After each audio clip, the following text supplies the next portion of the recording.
What's good, one and all, is back. It's on the canvas. It's been a little while. How you doing, Jacob? You okay? I'm good, mate. We've got loads to talk about, so yeah, really A lot. excited. Yeah, the world of combat sports moves quickly, and it's moving very quickly as of late. What's been your sort of favourite thing in the last couple of weeks that's happened in the combat sports world, boxing or MMA? I think it has to be just the complete dominance of Mexicans coming over to England and just beating up all our fighters. Josh Warrington got battered. Robbie Davis Jr. got battered. I know he's not Mexican, but then Josh Kelly came over and lost Got to David battered as well. Yeah. Every single main event, it just seems like our Brits are just not even losing on points. They're getting knocked out. It's just, like, at least in 50-50 fights, and I think that's what we need to see nowadays. Not, I'm sure we'll get onto him. Tommy Fury fighting 0 and 9 guys. Yeah, I mean, we'll touch on that in a bit, but just to touch on Josh Kelly there. What happened in that fight? Because it looked like he was really doing well for the first few rounds, and I don't know what happened. He just started to get clipped a lot, and then he was just gushing blood. He reminds me of Conor McGregor in a way, in terms of, first couple of rounds he's very skillful, probably much higher skilled ceiling than the opponent. He relies on reflex, and he's an on-top fighter, a bit like McGregor. When things are going well, they're excellent. Fantastic. As soon as their gas starts to run a little bit. The opponent's getting a little bit stronger, lands a few punches, and all them reflexes, them skills, they've gone, and then they just can't seem to turn the tide. And once Josh Kelly's cut happened, and he kind of gassed himself out after 3 or 4 rounds, and he started fighting in close, didn't he, against Avanisi? And I just thought, this is not going to last much longer. You're getting outgunned, and this is basically the world of professional boxing. It's not amateurs.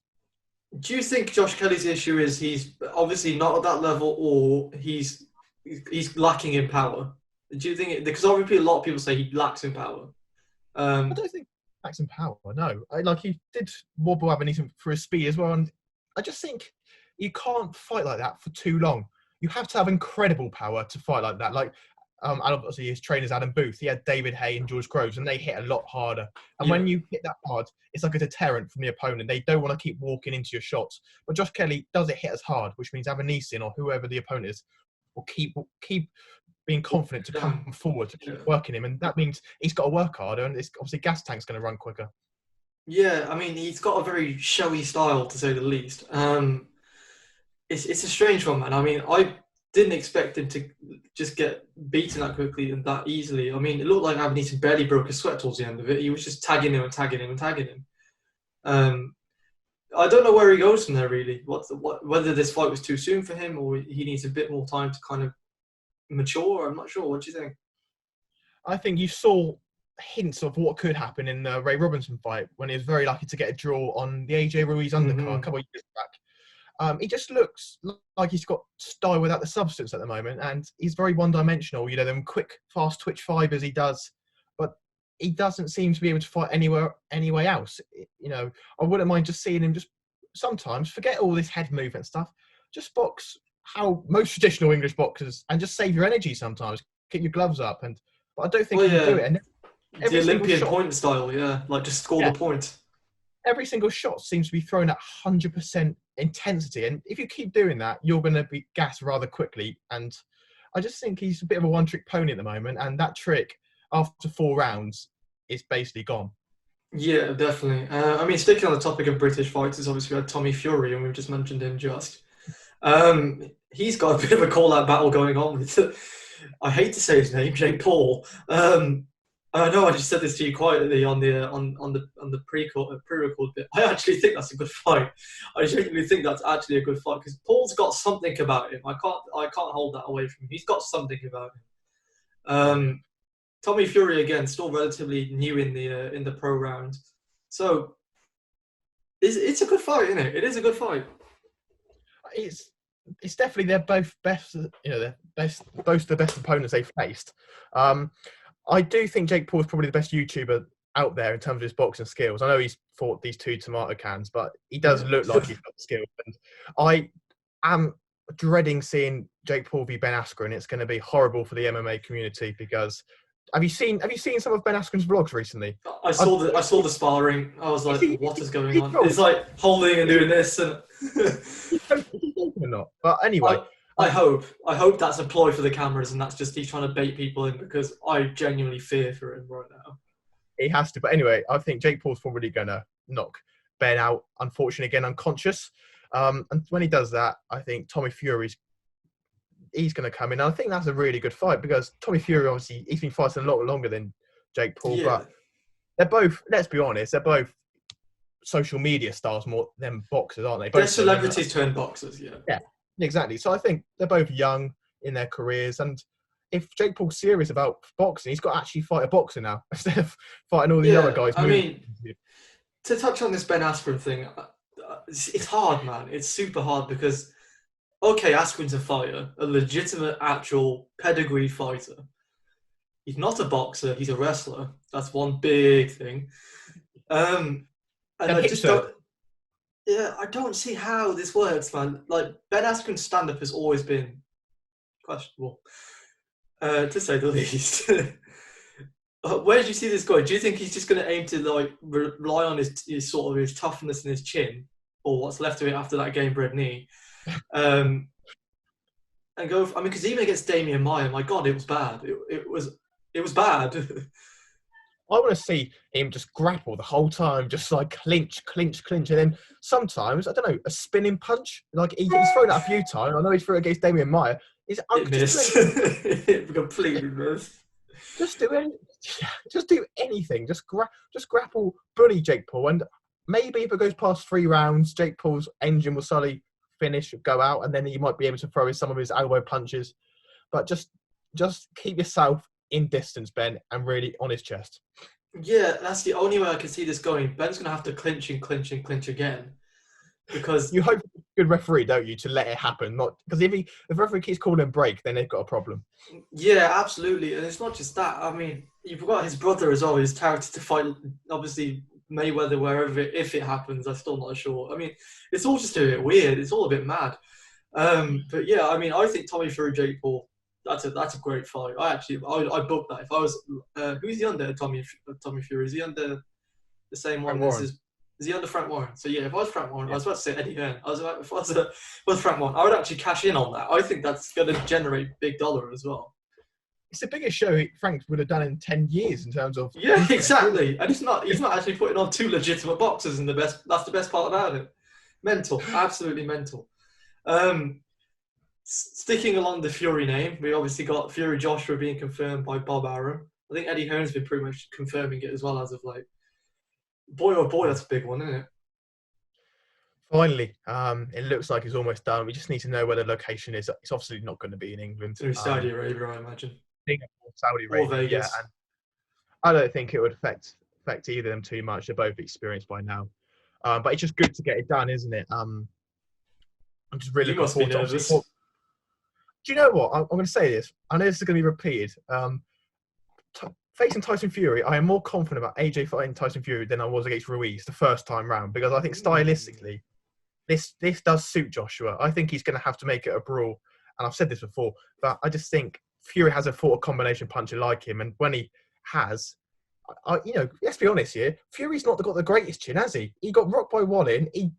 I think he could have lost that fight if the referee stopped it. He's been if he wanted to, he could have. He's been down against cruiserweights. And I think if you've got a guy who's like Joshua who can hit you with 3, 4, 5 punches, not like Wilder, who all you've got to watch out is the right hand, I think I'm pretty confident about it at the moment. I think it's going to be tighter than a lot of the fanboys in both camps are saying. Not to label you that, of course, I'm just saying. It's going to be tough. I think Joshua might go down, but I just see him dragging it out and forcing like a Klitschko stoppage, like a 10th to 12th round. I mean, it's a 2-fight deal, isn't it? So there'll be a rematch in there, of course. I'm super excited about it. It's a fight I've just been wanting to see. It's about time we had 2 like genuinely great British fighters on the same period of time when they're in their primes. None of that sort of, well, he was slightly older or he was slightly out of it. I mean, you mentioned, we discussed the inactivity thing for Fury earlier this week. He's obviously not fought for just over a year now, despite having fought, multiple times in 2019 and 18. Joshua's been a one-a-year fighter for a little while now anyway. Do you think that's going to play a massive sort of impact on Fury? I think Fury's already started to make excuses. He's talked about not having a fight for a while, and he said that Billy Joe Saunders needed a fight before Canelo. So I do think subconsciously Fury's kind of he's got his out card just in case he does lose the first one. He can go, oh, I was inactive, rematch, watch me now. But I think it will be an issue, especially for a guy like Fury who needs rhythm. You saw that in his comeback. He fought them two, whoever they are, waist bin men. And then he did fight Wilder after that. But it was them two fights, although they're awful fights, at least he got his rhythm back. And I think you see Fury now on the beach. Did you see that Instagram post on the beach? Yeah, he's looking a bit chunky. Looks a little heavy, doesn't he? So I think the inactivity could play a part more for Fury than, say, if Joshua had that, because we know Joshua stays in shape all year round. Well, the man's a machine, and I think Fury's packing on that lockdown timber like many of us are. But hey ho, that is the way it crumbles. Let's shift sports now and let's move into the MMA world. A lot's happened in the last couple of weeks in the MMA world. I mean, we had the UFC card just this weekend where Cyril Gane beat out Junior Dos Santos, who's since been cut from the UFC, which is a bit of an end of an era move. He didn't beat. Cyril Gane beat Rosenstruck in that sense. I don't know why I got Dos Santos on my mind. But yeah, obviously that fight was eventful. It was not. It was a very drab card. That obviously a key point for us as well was Pedro Munoz versus Jimmy Rivera. Fight of the night for me as well. Unfortunately, our friend Rivera coming up short. Those calf kicks, man, they are horrendous. Did you watch? I don't know if you've seen it. There was an episode of Joe Rogan where he did it with Dustin Poirier. Have you seen it yet? I've seen clips of it. I haven't seen the episode in its entirety. Have you seen the bit where they talk about calf kicks? Yes. Yeah. And did you do the thing where they chop the arm? Did you try that? Because I tried it. I tried it. Try it now. Just chop your arms a few times a bit hard with your hand, and that's how a calf kick feels. Just keep doing that. And do you feel that sort of like your arm is growing a bit? Especially when you're having to stand in it as well. That was mental. So for those at home who don't know how a calf kick feels, literally just get your arm, just chop it a few times quite hard like that. You'll get an idea as to why Conor McGregor buckled under those kicks. And why fighters in general are finding them so hard to deal with. What do you think of calf kicks, man? Because we had the debate about oblique kicks a few years ago with John Jones being the forefront of that. Now this seems to be that debate. I mean, a lot of fighters are trying to push for them to be made illegal. I don't know how they will be able to do that because you can't really contest it so much. They've completely changed the game, haven't they? I think in boxing, it's like you go to the body, and now MMA fighters, they think going to the body is a little bit too risky because you might get caught or something close in. So stay at range and just keep smashing the calves in. And after it only takes literally 2 or 3, doesn't it, for the two of the good leg. 3 meaty kicks, your leg is gone. For the whole leg to go. I remember in the McGregor-Diaz rematch, McGregor enforced it, or just a little bit higher than the calf. Yeah, he was kind of on the knee or just onto the thigh. I am pretty surprised that McGregor, he's got all these training coaches and stuff, did it bear to think, right, I know Dustin Poirier is quite good at calf kicks, so he might do that. But anyway, that's my frustration with McGregor over. But it is a really, really important part of MMA now, isn't it? Yeah, and I don't know how you're supposed to combat that. I mean, I don't know if you remember when Henry Cejudo fought Demetrius Johnson in that rematch, and Johnson laid a really good one on him. His foot completely stopped working. I don't know if you've seen the footage, but his foot literally goes limp on the mat, and he's like that. He can't put his foot down. Just to show you like what the kind of nerve damage it does. Sean O'Malley suffered it against Chito Vera as well, same sort of thing. His foot just went, his entire lower leg just completely went. It's a complete game changer. And you can't really check them as well either. Like with a sort of kick to the side, you can lift your leg and it checks it a bit, or the one around the knee. I don't see how you check that, because even if you turn out to it, you're still meeting the foot, if that makes sense. That's going to be an interesting one to see how that, we know a few fighters are very, very handy with it. I mean, Justin Gaethje's another one. He's a nasty. Yeah. Nasty. Okay.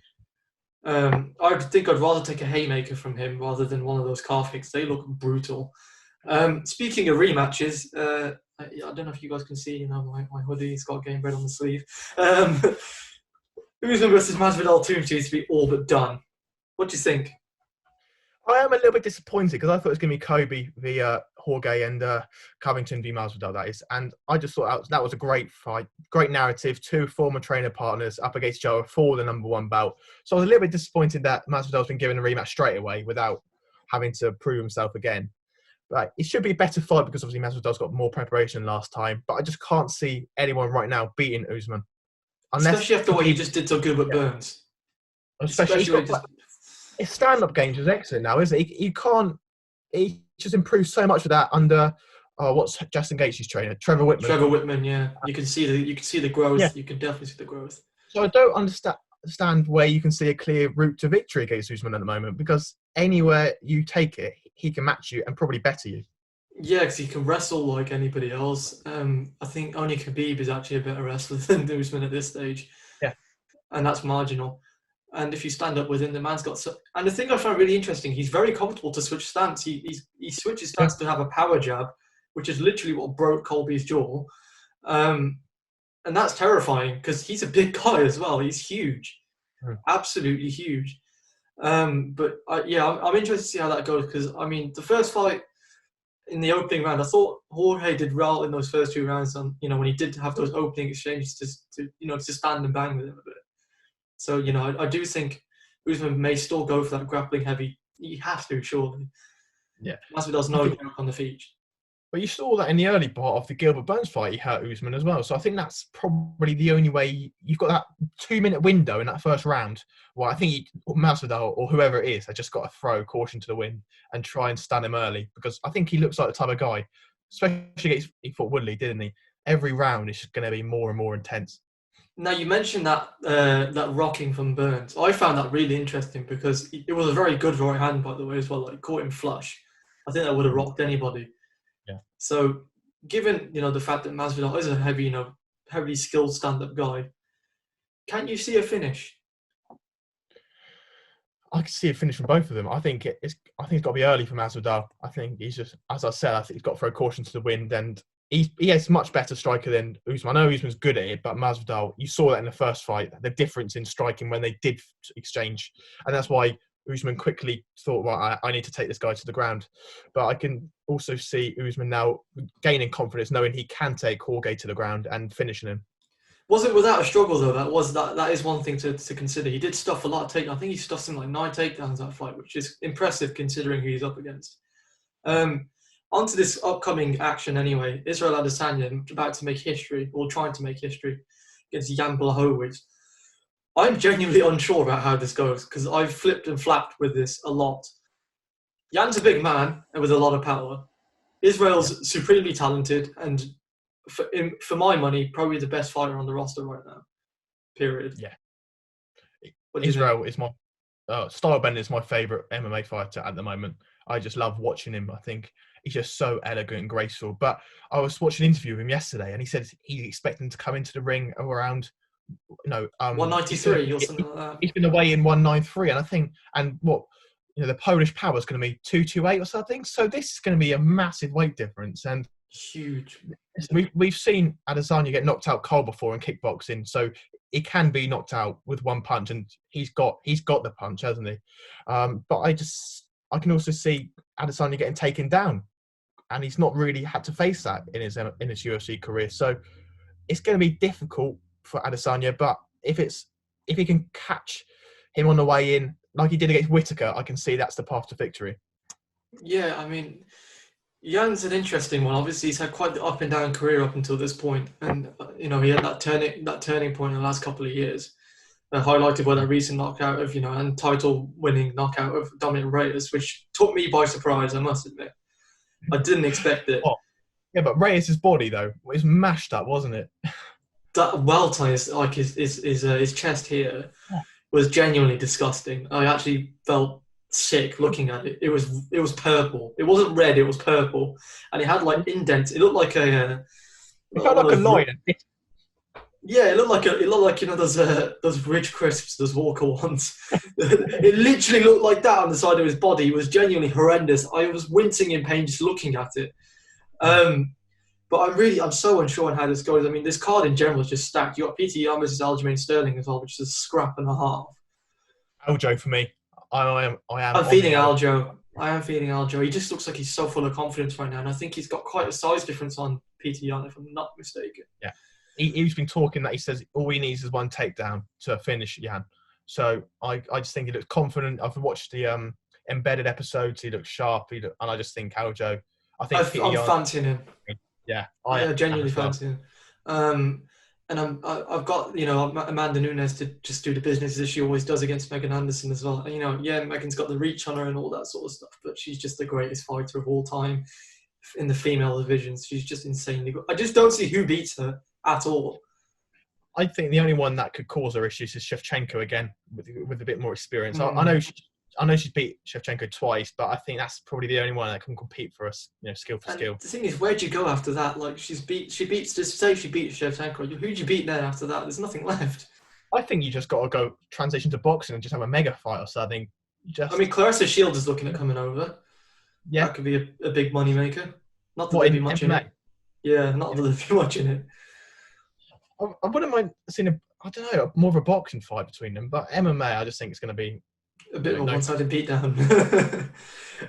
There's an interesting sort of little nugget on this card. Is Dominic Cruz being on the prelims? How nutty is that?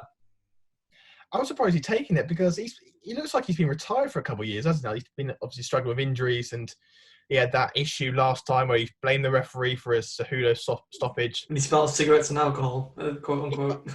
He's got a nice little gig commentating on the UFC, so I don't understand why he's so keen to be on the prelims, but fair play to him, and hopefully he can... the way he said he's described it, I don't know if you watched his interview with Eric Hawani, but he's basically saying, I'm looking at trying to get back into the title picture without jumping in straight in there with the biggest killer in the division like he did last time against Henry Cejudo. Yeah. I think if he wins this fight, I think I could see him calling out TJ Dillashaw, because TJ Dillashaw's due back pretty soon. That's a rematch I'd like to see. That's a good fight. Especially Dillashaw's inactivity, obviously, because of his drug ban. I think that would be really competitive. Yeah, I don't want Dillashaw to get straight up title shots because it's just not fair. The man's been off for blatant cheating. Blatant cheating. You can't reward him with a title shot for that. I don't care how much money it makes. Come on, Dana. That's just bad. That is just bad. You saw them pictures of him before the Cejudo fight. He thought, how does anyone not know that he was on drugs? His veins were popping everywhere. Yeah, I don't know. It's that picture where he's like flexed like this, and you look at he's like so ripped. It's like there's something just not right about. Like, A, how are you cutting to that weight? B, what are you on?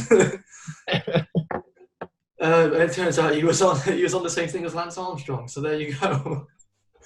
Those juicy drugs. But yeah, man, I'm so excited for this card this weekend. It's the unknowing of it. I don't know if I can stomach watching Adesanya get knocked out by Blachowicz. I don't know if I can stomach it. I think if Blachowicz is going to win, I think it's going to be a vicious knockout. That's the only way for him. I can't see him beating Adesanya to a points decision just simply because Adesanya's too sneaky for that. Can you not see him submitting him with a weight advantage? I could see him tiring him out with it and maybe getting a finish that way. Like he's just fatigued him to the point that he just has nothing left. I think that's literally probably his best route to victory is lay and pray. But other than that, I don't know, man. I don't know. It's really hard to pick because it's the extra weight. How does Adesanya deal with that? Saying that, realistically, he's not going to cut weight. He's literally just walking in at his walk-in or walk-around weight. I've heard something that... Yeah, Kamaru is actually Kamaru Usman is actually heavier than Adesanya when they get. I can believe that. When you look at the size, he's a thick boy. He's thick, thick with about 5 or 6 C's. Seriously, he's huge. My dad doesn't watch UFC, and I showed him a picture of Kamaru Usman. I said how much he weighs, like weight division wise. He's like, "You've got to be joking. He's huge." I think I weigh more than him. I'm like, how the hell has that happened? Yeah, it's terrifying. Like the man's just a mountain of muscles. It's not normal at all. He's actually said that if Adesanya stays at 205, which he said he might not, Usman will go up to 185 and go for that belt. I'd love to see that. I'd love to see Usman at 185. I'd see them fight. They both got Nigerian descent, haven't they? Yeah, they're one of those. They refuse to do it. They're good pals. They won't do it. Yeah, but I think Adesanya's going back to 185 regardless, he said yesterday. So that'll be interesting. And maybe, who knows, Darren Till in the UK. I just don't think that fight ends well for Till, man. I just don't think it does. I think Till's got the best stand-up he'd fought for a while. You saw Till against Whittaker with one leg in some of the rounds. And he was true say. But still, I don't know. Because Till's been knocked out, he got knocked out by Jorge. it's can he take those shots from Adesanya, especially with how flush they are. Especially with how Well, you'll flush they see. are. I think you'll get a better indication of whether Till can stand up to Adesanya when he fights Marvin Vettori. I think when's a couple of months' time that is. It's due in a couple of months' time. And then there's another fight, I think, is it next month? Costa versus Whittaker? Yes. I don't think that should be for a title shot unless Whittaker wins. But if Whittaker wins, he has to have a title shot. I mean, the man's beat anything and everything in front of him since losing. But the issue is that rematch viable? Because it was so one-sided. And Adesanya wants to fight Till, so he does want to fight Till. That's the problem. It's a complete crash now at 185. It's so stacked up. yeah. But I don't know how that fight goes between Whittaker and Costa. I actually think Whittaker beats him quite handedly. But do you see what Costa's excuses were for the loss? Did you see it? When he said that, he couldn't sleep, so he drank a whole bottle of wine. I mean, really? Is it not better just to keep your mouth closed in these scenarios? I don't like him. I think he's a bit of a joke, to be honest with you. Yeah, I'm not a fan now either. He's just throwing up too many excuses. I mean, speaking of rematches again, I know this is a bit further down the line, but they said McGregor-Poirier in the summer. What do you think? Makes sense? It all depends on McGregor, doesn't it? If he's still stuck in the mud, walking forward with his hands up, then no interest at all. If McGregor wants to get back into his loose karate stance, style, where he completely forgets about Manny Pacquiao or any boxing fight.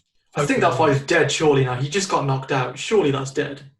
Yeah, but the way he was talking about how he was going to practice for Poirier so he could fight Pacquiao in the same stance, I was like, for a guy like you, got so much experience, such a good brain in MMA, I can't believe you didn't see the leg kicks or anything else coming.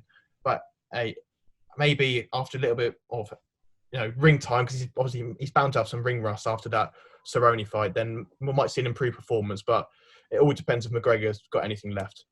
I mean, how do you think that rematch goes, just based on what you saw? Same way. It all based on if it's the same McGregor. I think I'll be able to see within the first 15 seconds, just purely through McGregor's stance. If it's the same McGregor as last time, he gets knocked out and it's probably the same amount of time. If it's not, I can see him catching Poirier, but it's literally a toss of a coin. Do you reckon the UFC puts the title on the line for that? They surely can't. McGregor, he's lost one. He has a one of 155. He's 1 and 2 at 155. Yeah. And his last one coming in 2016 at 155.